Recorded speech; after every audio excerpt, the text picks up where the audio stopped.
આવ્યો હતો। જમીનમાં પોલાણ થતાં ચાલતા ટ્રકના પાછળનો ભાગ નીચે બેસી ગયો હતો। ટ્રકનો પાછળનો ભાગ ખાડામાં અને આગળનો ભાગ હવામાં લટકતો જોવા મળ્યો। વૈશાલી ટાઉનશીપ પાસે મેટ્રો ટ્રેક નીચેની આ ઘટના સામે આવી હતી।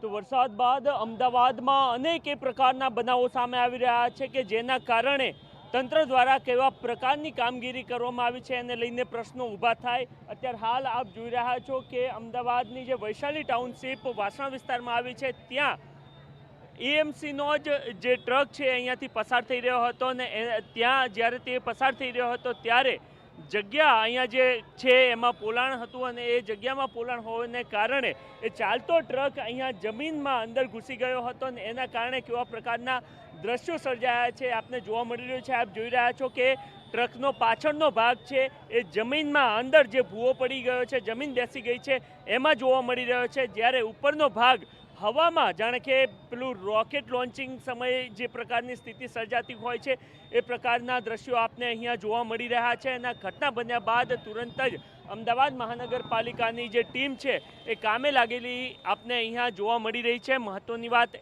એ છે કે મહાનગરપાલિકા દ્વારા ચોમાસા પૂર્વે તમામ પ્રકારની તૈયારીઓ કરવામાં આવતી હોય છે, પ્રી મોન્સૂન પ્લાન તૈયાર કરવામાં આવતો હોય છે અને એમાં કોઈ જગ્યા પર ચાહે ડ્રેનેજ લાઇનમાં લીકેજ હોય કે પછી અન્ય જે જગ્યાઓ છે એમાં લીકેજ હોય એ તમામમાં કામગીરી કરવામાં આવતી હોય છે। અને જ્યારે વરસાદી સિઝન ચાલુ થાય, વરસાદ શરૂ થાય ત્યારે કોઈપણ પ્રકારની સમસ્યા ના સર્જાય એ માટેની પૂર્વ તૈયારી કરવામાં આવતી હોય છે। પરંતુ જ્યારે વરસાદ વરસતો હોય છે ત્યારે આ જ પ્રકારની સ્થિતિનું નિર્માણ થતું હોય છે અને એ સ્થિતિ જ્યારે અત્યારે હાલ ઓલરેડી સર્જાઈ ચૂકી છે ત્યારે મહાનગરપાલિકાની ટીમ તાત્કાલિક કામે લાગી છે અને ટ્રક જે અંદર ફસાઈ ચૂક્યો છે એને બહાર કાઢવા માટેના પ્રયત્નો હાલ થતા જોવા મળી રહ્યા છે।